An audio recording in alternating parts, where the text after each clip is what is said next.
الحمد لله نحمده ونستعينه ونستغفره ونعوذ بالله من شرور أنفسنا ومن سيئات أعمالنا من يهده الله فلا مضل له ومن يضلل فلا هادي له أشهد أن لا إله إلا الله وحده لا شريك له ونشهد أن محمدا عبده ورسوله أما بعد فقال الله تعالى في القرآن المجيد والفرقان الحميد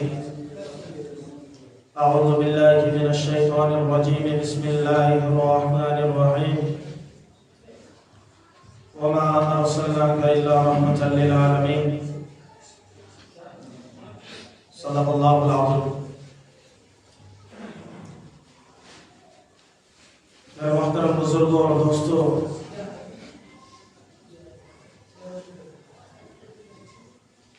آج جس موضوع پر آپ لوگوں کے سامنے بات کرنا چاہتا ہوں جناب محمد رسول اللہ صلی اللہ علیہ وسلم کے سیرت کے بارے میں ہے۔ اس سے پہلے جب میں نے سیرت کے بارے میں بیان کیا تھا تو اتنی بات تک ہو چکی تھی کہ حضور صلی اللہ علیہ وسلم کے پیدا ہونے سے پہلے ان کے والد صاحب کا انتقال ہو چکا تھا، اسی لیے ان کو کوئی عرب میں گود نہیں لینا چاہتا، لیکن حلیمہ اس نے چاہا کہ کیسا بھی ہے خالی ہاتھ جانے سے اچھا ہے کہ کسی کو لے کے جائیں۔ اب جب حلیمہ سعدیہ اپنے گھر میں لاتے ہیں حضور صلی اللہ علیہ وسلم کو، تب اس نے دیکھا کہ کس طرح گھر میں برکت آنا شروع ہو گئی، اور جب برکت آنا شروع ہوئی تو ایسا ہوتا ہے کہ 2 سال کی عمر حضور صلی اللہ علیہ وسلم کی ہو جاتی ہے۔ اب وقت پورا ہو گیا، اب حلیمہ کی ذمہ داری ختم ہو گئی، اب اس کو چاہیے کہ نبی کریم صلی اللہ علیہ وسلم کو دوبارہ آمینہ کو دے دے، لیکن جب دینے کے لیے گئی تو دیکھا کہ مکے میں جو ہے ابھی وبا پھیل رہا ہے، بیماری پھیل رہی ہے، تو آمینہ کے پاس جو ہے اس مرتبہ بھی بچہ کو نہیں رکھا، محمد صلی اللہ علیہ وسلم کو اس مرتبہ بھی نہیں رکھا۔ اب اس کے بہانے، وبا کے بہانے، بیماری کے بہانے پھر دوبارہ لے کے چلی آئی حلیمہ سعدیہ۔ اب پھر جب گھر میں لے کے آئی، اب عمر بھی بڑھ رہی تھی، اب 2 سال سے بھی زیادہ، 3 سال کے قریب ایسا ہوتا ہے کہ نبی کریم صلی اللہ علیہ وسلم ایک دن اپنی دائیں حلیمہ سے پوچھتے ہیں کہ میری امی، مجھے اتنا پتا ہے کہ میں تیرے گھر میں رہتا ہوں، لیکن میرے جو بڑے بھائی ہیں وہ گھر میں نظر نہیں آتے، وہ پورے دن کہاں چلے جاتے ہیں، وہ گھر میں نظر نہیں آتے، پورے دن کہاں رہتے ہیں۔ اب حلیمہ سعدیہ کہتی ہے کہ وہ بکریاں چرانے جاتا ہے،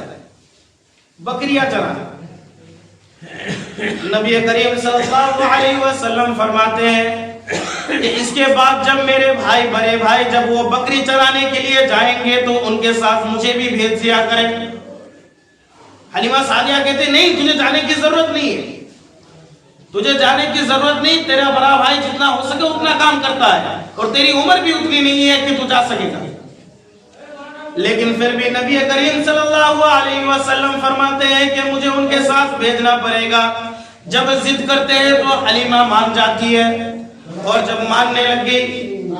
جب اس بات کو حلیمہ مان لی، اب ماننے کے بعد ایسا ہوا اگلے دن جب نبی کریم صلی اللہ علیہ وسلم اپنے بھائی کے ساتھ جاتے ہیں اور جانے کے بعد ارد گرد بکریوں کے گھومنے لگتے ہیں، بکریوں کے چاروں طرف گھوم کے بکریاں چرانے لگتے ہیں۔ جب بکریاں چرا رہے تھے اتنے میں ایسا ہوا کہ نبی کریم صلی اللہ علیہ وسلم کے جو دودھ بھائی تھے، بڑے بھائی تھے، جو پہلے سے بکریاں چرایا کرتے تھے، وہ دوڑتے ہوئے حضرت حلیمہ کے پاس آتے ہیں اور کہنے لگتے ہیں اپنے باپ سے کہ میرے جو قریشی بھائی کو عرب سے اٹھا کے لائے ہو، میرے جس بھائی قریشی بھائی کو مکے سے اٹھا کے لائے ہو، میں نے دیکھا کہ 2 آسمان سے بندے اتر رہے ہیں، 2 آسمان سے آدمیاں اتر رہے ہیں، پورے بدن میں سفید کپڑے پہنے ہوئے ہیں، اور اس سفید کپڑے پہنے ہوئے آدمیوں نے نبی کریم صلی اللہ علیہ وسلم کے بارے میں بتا رہے تھے کہ ان دونوں نے محمد کو پکڑا اور پکڑنے کے بعد ایک پتھر پر لٹا دیا اور لٹانے کے بعد اس کے سینے کو پھاڑنے لگا۔ میں تو چھوٹا بچہ تھا، مجھ کو دیکھ کر ڈر لگ گیا، میرے بھی دل میں خوف آ گیا، اس لیے میں ان کو چھوڑ کر اسی طرح آپ کے پاس آ گیا۔ محمد صلی اللہ علیہ وسلم ان کے جو دودھ بھائی تھے وہ یہ بتا رہے ہیں کہ میں بھی تو چھوٹا بچہ ہوں، کہیں مجھے نہ پھاڑ دیتے، اسی لیے میں آ گیا۔ اب اس بات کو سن کر حلیمہ کے دل میں اور زیادہ خوف آ جاتا ہے، اور زیادہ وہ سوچنے لگتے ہیں کہ اس بچے کو تو میں نے زبردستی اٹھا کے لایا، میں نے اس کا مدت پورا ہو چکا تھا، اس کی مدت پوری ہو چکی تھی، پھر بھی میں نے التماس کر کے گزارش کر کے اس بچے کو لے کے آئی ہوں، لیکن ابھی اس بچے کا اگر کچھ ہو جائے، اگر اسی بچے کا اگر کچھ انہونی ہو جائے تو اس کی ماں کو میں کیا جواب دوں گی۔ حلیمہ سعدیہ دوڑتے ہوئے نبی کے پاس جاتے ہیں۔ اس وقت ہمارے نبی جناب محمد رسول اللہ صلی اللہ علیہ وسلم کو نبوت نہیں ملے تھی۔ دوڑتے ہوئے ان کے پاس جاتے ہیں اور جانے کے بعد کہتے ہیں محمد تیرا کیا ہوا، محمد تیرا کیا حال ہے؟ دیکھتے ہیں کہ اسی پتھر کے پاس، اسی پتھر کے اوپر محمد صلی اللہ علیہ وسلم بیٹھے ہوئے ہیں اور ان کے چہرے کی حالت بدل چکی ہے، ان کے چہرے کا رنگ بدل چکا ہے۔ اب ان سے کہنے لگتے ہیں، حلیمہ سعدیہ پوچھنے لگتی ہے کہ اچھا بتا تیرے ساتھ کیا ہوا تھا؟ نبی کریم صلی اللہ علیہ وسلم اس حالت میں چھوٹے سے بچے ہیں، اس وقت کہتے ہیں کہ میرے پاس آسمان سے 2 فرشتے آئے تھے، سفید کپڑے ہوئے پہنے آئے تھے اور میرے سینے کو پھاڑنے لگے۔ ایک کے ہاتھ میں سونے کی تشتری تھی، سونے کی تشتری تھی، اور میرے اندر سے پتہ نہیں کس چیز کو نکالا، اور نکالنے کے بعد ایسا ہوا کہ اس چیز کو نکالنے کے بعد میرے اندر کے کلیجے کو، میرے اندر کے دل کو آب زمزم سے دھونے لگا۔ اب ایسا ہوا پھر دوبارہ جب کام پورا ہو گیا، آپریشن جب پورا ہو گیا، تب اسی فرشتے نے جس طرح ہم لوگ چین لگایا کرتے ہیں، 2 انگلی کے بیچ میں اگر چین کو رکھا جائے، تب اگر چین کو کھینچا جائے تو چین لگتا ہے کہ ہاتھ کے پیچھے سے اپنے آپ لگ رہا ہے، اسی طرح ایک فرشتے نے اپنا ہاتھ پھیر دیا، جس طرح آپریشن کیا تھا اسی طرح پھر دوبارہ لگ گیا۔ اب لگنے کے بعد اب ایسا ہوا کہ حلیمہ کے دل میں جو ہے اس بات کا خوف آ گیا کہ اس بچے کے اندر سے اتنی خوبیاں کیسے آ رہی ہے۔ ایک تو پہلی بات کہ جب میں نے اس کو گھر میں لایا تو میرے گھر میں برکت آنی شروع ہو گئی، اب یہ جو ہے یہ تو ڈرانے والی بات ہے کہ کبھی اگر اس کا کچھ ہو گیا تو اس کی ماں کو میں کیا جواب دوں گی۔ حلیمہ سعدیہ اسی بات سے پریشان ہو کہ ان کو ایک کاہن کے پاس لے جاتے ہیں۔ کاہن اس زمانے میں جو شیطان کی عبادت کیا کرتے تھے، اور شیطان کی عبادت کرنے پر ان کو تھوڑی بہت جادو بھی آتی تھی، اور وہ لوگ جو ہے آنے والے زمانے میں کیا ہونے والا ہے، بعد میں کیا ہونے والا ہے، یہ شیطان کی مدد سے بتا دیتے تھے، شیطان کی مدد سے۔ اب جب کاہن کے پاس لے جایا گیا، حلیمہ پوچھتی ہے کہ اس بچے کو دیکھو اور بتاؤ کہ اس کے ساتھ ایسا کیوں ہو رہا ہے، اس بچے کے اندر کیا خوبی ہے، کیا خرابی ہے۔ وہ کاہن دیکھ کر ہی اٹھ کے کھڑا ہو گیا، وہ جادوگر دیکھ کے ہی اٹھ کے کھڑا ہو گیا۔ اٹھ کے کھڑا ہونے کے بعد اس محمد کو اپنے سینے سے لگایا، پکڑ کے زور سے دابنے لگا اور کہنے لگا کہ اس کو ابھی قتل کر دو، اس کو ابھی ختم کر دو، اور اس کے ساتھ مجھے بھی قتل کر دو، اس لیے کہ یہ بچہ اگر زندہ رہ گیا تو بعد میں ایسا ہوگا کہ تیری شریعت کو مٹا دے گا، تیرے دین کو مٹا دے گا، تو جس مذہب پر عمل کر رہا ہے اس کو ختم کر دے گا۔ اب حلیمہ سن کو اور زیادہ تعجب ہو جاتا ہے، بھئی ایسی کون سی بات ہے، اس چھوٹے سے بچے کے بارے میں اتنا سب کچھ بتایا جا رہا ہے۔ اب حلیمہ کے دل میں تو ان کے لیے محمد صلی اللہ علیہ وسلم کے لیے محبت تھی۔ حلیمہ کہتی ہے کہ تو پاگل ہو چکا ہے، تیرے دماغ خراب ہو چکا ہے، تیرے دماغ کے اندر بھوسا بڑھ چکا ہے، تیرے دماغ میں اب اتنی صلاحیت نہیں رہی کہ کسی کے بارے میں صحیح طریقے سے بات کر سکے۔ اب حلیمہ سعدیہ ان کے پاس سے بھی محمد صلی اللہ علیہ وسلم کو لے آتے ہیں۔ اب لے آنے کے بعد پھر دوبارہ اب ان کے دل میں جو ہے اس بات کا خیال رہ جاتا ہے کہ اگر اس بچے کو کچھ ہو گیا، اگر اس بچے کا اگر میرے پاس رہتے کچھ انہونی ہو جائے تو اس کے ماں کو میں بھلا کیسے جواب دے سکوں گی۔ حلیمہ سعدیہ دوبارہ پھر آمینہ کے پاس چلی جاتی ہے اور جانے کے بعد کہنے لگتی ہے کہ آپ اپنی امانت کو دوبارہ واپس لے لیں۔ اب آمینہ پوچھنے لگتی ہے کہ اچھا اس سے پہلے جب 2 سال کی عمر ہوئی تب میں نے آپ سے پوچھا کہ اتنے دن تک آپ نے اپنے گھر میں رکھا تو اس کے لیے آپ کو کیا معاوضہ چاہیے، کیا اجرت چاہیے؟ آپ نے کہا کہ پیسے کی ضرورت نہیں، پھر دوبارہ بچے کو لے گئے۔ پھر جب بچے کو لے گئے تو تھوڑی دن میں پھر کیوں گھما کے لائے؟ کچھ سال رکھتے اس کے بعد پھر دوبارہ لاتے۔ اب وہ کہتی ہے، حلیمہ کہتی ہے کہ اس بچے کے اندر کچھ الگ ہی خوبی ہے، اس کو دیکھ کر عام بچے الگ ہے، عام بچے جس طرح چلتے ہیں جس طرح بات کرتے ہیں اس جیسا لگتا ہی نہیں، اس کے اندر الگ ہی خوبی ہے۔ اب اس بات کو سن کر حضرت آمینہ بھی فرمانے لگتی ہے کہ ہاں یہ بات تو نے صحیح کہی ہے کہ اس کے اندر الگ ہی خوبی ہے، کیونکہ جب یہ بچہ میرے پیٹ میں تھا، جب یہ بچہ میرے حمل میں تھا، تب ایسا ہوتا کہ جب میں اپنی سہیلی کے پاس جاتی تھی، جب میں اپنی سہیلیوں سے ملاقات کرنے جاتی تھی، ایسا ہوتا تھا کہ میں نے کوئی عطر بھی نہیں لگا کے جاتا، میں کسی عطر کو استعمال بھی نہیں کرتا، لیکن پھر بھی میری سہیلی کہنے لگتی کہ یہ عطر جو ہے یہ عطر یہاں کا نہیں ہے، یہ خوشبو یہاں کا نہیں ہے، بلکہ یہ خوشبو کسی دوسرے جگہ کی ہے، کیونکہ پورے عرب میں اس طرح کی خوشبو مل نہیں سکتی۔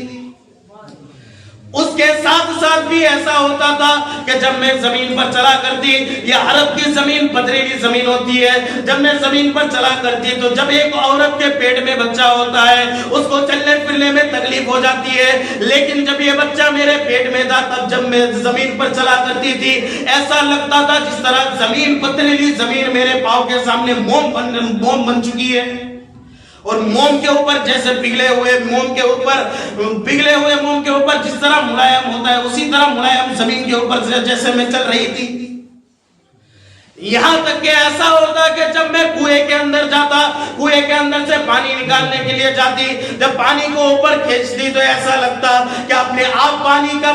کا چشمہ اپنے آپ اوپر آنے لگتا، اپنے آپ یہ معجزات مجھے دکھائی دے رہے تھے۔ مجھے تبھی پتا چل چکا تھا کہ جو میرے پیٹ میں بچہ ہے یہ کوئی عام بچہ نہیں ہے، اس کے اندر ضرور کچھ خوبی ہے، اس کے اندر ضرور کچھ صفات ہے۔ اب جب یہ بات ہو گئی اب وہ بھی کہتے ہیں ہاں یہ تو ایسی بات ہے۔ اب آمینہ کے پاس محمد صلی اللہ علیہ وسلم کو رکھ کے چلے جاتے ہیں۔ حلیمہ لوٹ گئی، دل تو نہیں چاہ رہا تھا کہ ان کو دوبارہ ان کو واپس دے دے، کیونکہ ان کی وجہ سے بہت برکات مل رہی تھی، لیکن پھر بھی دیکھ رہے ہیں کہ کچھ انہونی نہ ہو جائے، اسی لیے حلیمہ نے دوبارہ آمینہ کو اپنی امانت دے دی۔ اب ایسا ہوا کہ جب مقام ابوا میں نبی کریم صلی اللہ علیہ وسلم جانے کی ضد کرتے ہیں، اپنی امی سے کہتے ہیں کہ مجھے اپنے والد صاحب کا قبر دکھا دو، والد صاحب کی قبر دکھا دو کہ وہ قبر کیسی ہے، مجھے بھی دیکھنا ہے کہ میرے والد صاحب کہاں دفن ہو چکے ہیں۔ اب نبی کریم صلی اللہ علیہ وسلم کچھ کتابوں میں لکھی ہے 6 سال کی عمر، کچھ کتابوں میں لکھی ہوئی ہے 4 یا 5 سال کی عمر۔ اس عمر میں حضرت آمینہ ان کی ماں کے ساتھ جب جاتے ہیں اور جانے کے بعد اپنے والد صاحب کے قبر کو دیکھتے ہیں، مقام ابوا میں اپنے والد صاحب کے قبر کو دیکھتے ہیں، اور ان کو دیکھ کر ان کے دل میں افسوس ہوتا ہے کہ دوسرے کے باپ تو دنیا میں زندہ ہے لیکن میرے باپ دنیا میں زندہ نہیں، اگر یہ زندہ ہوتے تو دوسرے کے بچوں کی طرح میری بھی پرورش کرتے، مجھ سے بھی دوسرے بچوں کی طرح مجھ سے بھی محبت کیا کرتے، لیکن میرے والد صاحب اب دنیا میں زندہ نہیں رہے۔ اب اتنا ہی ہوتا ہے کہ اتنے میں حضرت آمینہ کے دل میں اپنے شوہر کے وفات کا غم سہا نہیں گیا، اور سہا نہیں جانا کی وجہ سے ان کی اسی وقت وفات ہو گئی، ان کا اسی وقت انتقال ہو گیا۔ اب اس بچے کو بجا کے سوچئے کہ اب چھوٹا سا بچہ ہے 4 یا 6 سال کے اندر کا بچہ، اب اس کے سامنے جب اس کے پہلے سے ہی والد صاحب کا انتقال ہو چکا تھا، اب اس کی امی کا بھی آپ کے سامنے انتقال ہو گیا، اب اس بچے سے پوچھئے کہ کس طرح دل میں ہوگا۔ ایک چھوٹا سا بچہ 6 سال یا 4 سال کی عمر، اس طرح کی عمر تھی، تب والد صاحب کا انتقال تو پہلے سے ہو چکا ہے، اب امی کا بھی انتقال سامنے ہو گیا، لیکن اللہ تعالیٰ فرماتے ہیں الم یجدک یتیما فآوا، یہ نبی میں نے تجھ کو یتیم پایا، میں نے تجھ کو بے سہارا پایا، تجھ کو دنیا میں سہارا دینے والا کوئی نہیں، تجھ کو دنیا میں ٹھکانہ دینے والا کوئی نہیں۔ اللہ تعالیٰ فرماتے ہیں کہ دوسرے بچوں کو اس کے ماں باپ سے محبت ملتی ہے، اے نبی تجھ کو کسی اور سے نہیں بلکہ اللہ تعالیٰ سے محبت ملے گی۔ اب ان کے بعد ان کی پرورش کی جو ذمہ داری تھی اب دادا جی کے اوپر عبد المطلب۔ اب ایسا ہوا عبد المطلب ان کی پرورش کر رہے تھے، 8 سال کی عمر جب ہو گئی، 8 سال 2 مہینے اور 10 دن، جب اتنی عمر نبی کریم صلی اللہ علیہ وسلم کی ہو گئی تب دادا جی کا بھی انتقال ہو گیا۔ اب ذمہ داری پڑ گئی ان کی پرورش کی ذمہ داری ان کے چچا ابو طالب، سگے چچا تھے، ان کے اوپر اب ان کی ذمہ داری پڑ گئی، ان کی پرورش کی ذمہ داری۔ لیکن نبی کریم صلی اللہ علیہ وسلم سوچا کرتے تھے میں نہیں چاہتا کہ میری وجہ سے کسی کے سر پر بوجھ بن جاؤں، میں نہیں چاہتا کہ میں بیٹھ کر کھاؤں اور میرا چچا کماتا رہے، میرا چاچا روزگاری کرتا رہے اور میں بیٹھ کر کھاتا رہوں۔ نبی کریم صلی اللہ علیہ وسلم اپنے چچا کے کاموں میں بھی ہاتھ بٹایا کرتے تھے، جو کام چچا کیا کرتے تھے اگر کسی کام میں باقی رہ جائے تو نبی کریم صلی اللہ علیہ وسلم اس کام کو پورا کر دیا کرتے تھے، اس کام کو ادھورا نہیں چھوڑتے تھے۔ تب سے 10 سال کی عمر سے اس وقت سے ہی نبی کریم صلی اللہ علیہ وسلم محنت کر کے کھانا سکھا رہے ہیں کہ دیکھو بھائی کسی پر بوجھ نہیں بننا چاہیے۔ اب ایسا ہوا کہ ایک مرتبہ ملک شام کی طرف ان کے چچا ابو طالب تجارت کی نیت سے جا رہے تھے، جب تجارت کی نیت سے ملک شام کی طرف جا رہے تھے، مکے سے جب نکل گئے، راستے میں جب وہ لوگ تیمہ میں رہے، ایک دن کا سفر کرنے کے بعد جب اس جگہ میں رہنے کا سوچا، سامنے سے دیکھا کہ ایک بحیرہ راہب آ رہا تھا، ایک یہودی کا بڑا عالم آ رہا تھا۔ وہ عالم کہنے لگتا ہے کہ بھائی اس بچے کو کون لایا ہے، اس بچے کو کس نے اپنے ساتھ لایا ہے؟ ابو طالب کہتا ہے کہ اس بچے کو میں نے اپنے ساتھ لایا، اس کا نام محمد ہے۔ وہ یہودی عالم کیونکہ تورات کا عالم تھا، اچھا عالم تھا، وہ کہنے لگتا ہے کہ اس کا باپ کون ہے؟ ابو طالب کہتا ہے کہ اس کا باپ میں ہوں۔ چچا تھے، کہہ رہے تھے کہ اس کا باپ میں ہوں، پرورش وہی کر رہے ہیں بھائی، کوئی بھی اپنے بھتیجے کو بیٹا بھی کہہ سکتا ہے اگر اچھی طرح محبت کرے تو۔ کہہ رہا ہے کہ اس کا باپ میں ہوں۔ وہ یہودی کہنے لگتا ہے کہ نہیں تو جھوٹ بول رہا ہے، اگر تو اس کا باپ ہوتا تو اس کے اندر یہ علامات نہیں پائی جاتی جو نبی کے اندر پائی جاتی ہے، اس کے اندر وہ تمام چیزیں پائی جاتی ہے جو ایک نبی میں ہونی چاہیے، اس کے اندر تمام صفات پائی جاتی ہے جو ایک نبی کے اندر ہونی چاہیے۔ اور ہم نے اپنی کتابوں میں پڑھا ہے کہ آخری نبی جب دنیا میں آئیں گے تو ان کے دنیا میں آنے سے پہلے ان کے والد صاحب کا انتقال ہو چکا ہوگا۔ ابو طالب کہتے ہیں ہاں بات صحیح کہی، ان کے والد صاحب کا انتقال ہو چکا ہے، میں ان کی پرورش کر رہا ہوں، اسی لیے میں ان کو بیٹا مانتا ہوں۔ تو کہا کیا آپ اس بچے کی حفاظت کی ذمہ داری لیے کہ نہیں لیے؟ کہا بھائی بے شک چاہتے ہیں کہ اس بچے کی ہمیشہ ہم حفاظت کریں، بیٹے کی طرح مانتے ہیں۔